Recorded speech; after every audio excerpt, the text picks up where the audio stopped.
guys, it's Jouelzy, and today is VEDA number 10. First, we have to get into these friendly reminders that help me help you.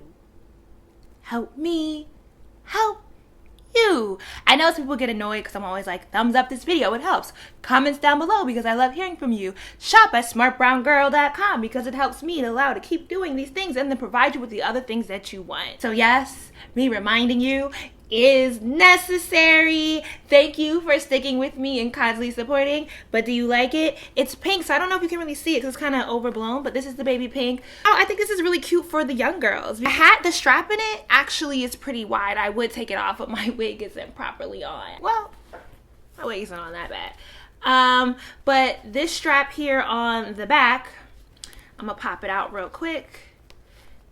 Comes out pretty far, and that's how far apart you can feel. You can see I do have a big head, I promise you, and my braids aren't really that small underneath here. If you have a mini smart brown girl and her favorite color is pink, this will fit perfectly for her. If you're a grown smart brown girl and you like the color pink, if you're one of the young women who thinks that Ethel is better than Osceola, she's not, but I thought of you, so yeah, it's all fun and games. I love all y'all. Inspired by a recent conversation I had with one of my close friends who we were talking about dating. It inspired me to come here and remind all of you, both mature and young, smart brown girls, that men are not dumb.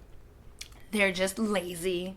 They might be boring, they might be aloof, they might be lazy, but for the most part, the men that we are attracting, the men that we are deciding to give our times to, I promise to you, they ain't dumb. It's not to say that dumb men don't exist, because like, what is Chris Brown or Bow Wow? We see them. It is to say that my smart brown girls, as women who are striving to do better, who have a higher level of self-awareness, who are woke, who are working each day to be the best person that they can, for the most part. Not that we don't have any flaws, you know, ain't nobody perfect. As that smart brown girl, you are very likely to be attracted to men who ignite you on an intellectual level, who can keep up in conversation with you long enough that spending 15 minutes with them doesn't seem like slow, torturous death. Understand, if you're anything like me, finding men that you actually like and want to spend time with is a rare occasion. It doesn't happen too often. I'm not just talking about every other dude who might ask you for your number. I'm talking about the ones who y'all have a little bit of conversation. You ask if you know who Umar Sotomayor Nasheed is. He passes the woke, not a misogynist test. Y'all go out for dinner or drinks and you kiki and y'all are having those deep intellectual hour-long conversations. You know, he's stimulating your minds. And then he goes and does something that you think is easy to fix. Like for me, typically it's around communication, and I joke about this a lot, right? Like guys who don't text me back in a timely fashion, or they hit me back hours later, they fall off during peak hours, they lag about hitting you up, or they are constantly engaging you in communication and they just don't hit you up to actually hang out in person.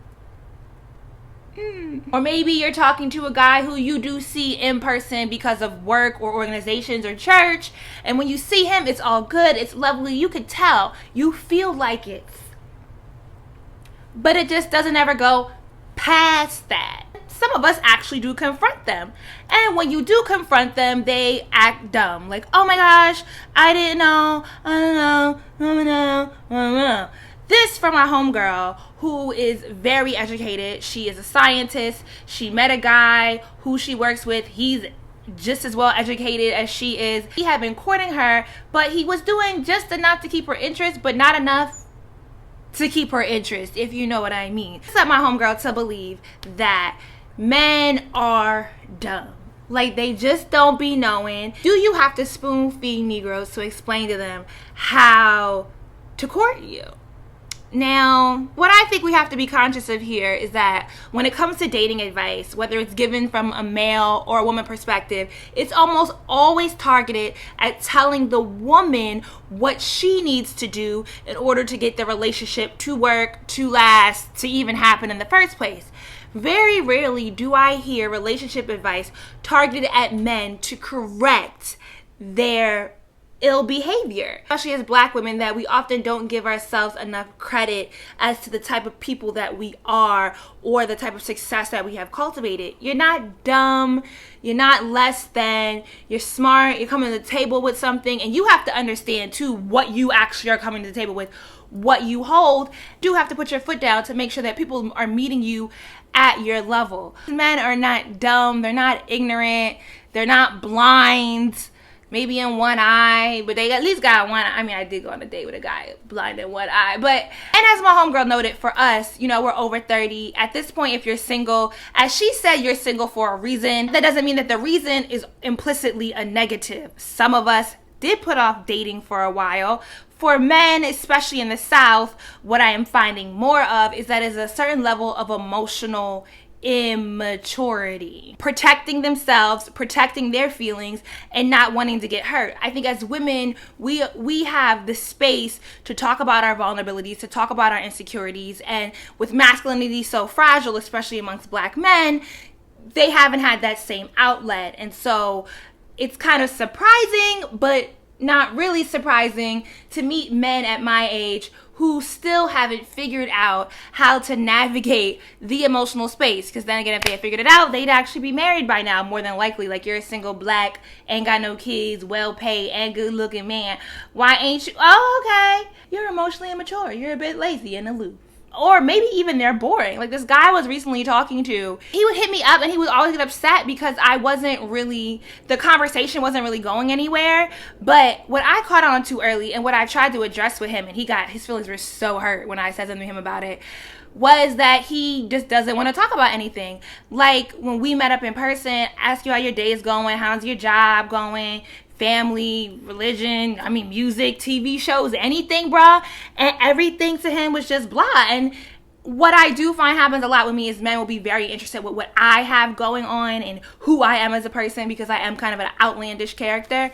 And great, we could sit there and talk all day about me, but I've had quite a few instances as my story time in dating a Gemini will tell you, where people attempt to kind of make me into their own personal soap opera. And I'm cautious of the stranger danger. Like, we getting to know each other. It's a mutual footing. Like, you get to know me, and I have to get to know you too. Let me know about you. And he was just passe about everything.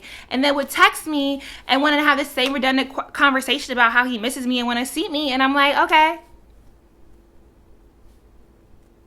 That's it, okay? Yep. You don't want to talk to me? Oh, what do you want to talk about? You're not dumb, bro. You know what this is. If you are looking to date seriously, which means either you're leading to marriage or however you identify a long-term committed relationship, I do believe that it's okay to have the expectation that at whatever level you are at, each of you should be treating the person with the sort of care that implies that you are looking to keep them around for the long haul, that you communicate clearly, that you are engaging with the person, that you open yourself up to them, that you just do things because you're being considerate of the other person, because you want to leave a good impression with them. You're not blasé with the person. I'm not trying to mother somebody through the dating experience. I do think you do give people the benefit of the doubt. If you feel like something is not going the way you would like it to go, I will give them the benefit and explain it one time. You don't care? Then I don't care. And it is hard. I'm not gonna front like being single when everybody wants someone. And let's be clear about that, because I think a lot of times when Black women, or just women in general, talking about being single and dealing with loneliness or dealing with the struggles of dating, it gets implied that we are thirsty, that we are oppressed, that we have failed somehow in life. And I don't feel like my dating life is any reflection of failure on my part. But what I am saying, that at times the dating thing can be frustrating, it can be lonely. What I had to remind my homegirl, something that she reminded me of previously, is you will meet the best for you when you are at your best. I don't want us women to continually make excuses, because that's what we're all constantly told. We're told to be patient. We're told to train and wait and allow this bad behavior to keep on going. And if you want to end up in a fruitful relationship with somebody who cares and respects you in a way that you deserve to be respected, you have to make sure that people are meeting you at your level, okay? So this is the PSA for all my smart brown girls. He not dumb. Cause sis, you not dumb. See you tomorrow. Deuces. For $2 to $5 or more, you can support Smart Brown Girl and help to launch the Smart Brown Girl podcast, tour, scholarship fund, and flourishing community of awesome Smart Brown girls. Visit patreon.com/Jouelzy and become a Smart Brown Girl patron today.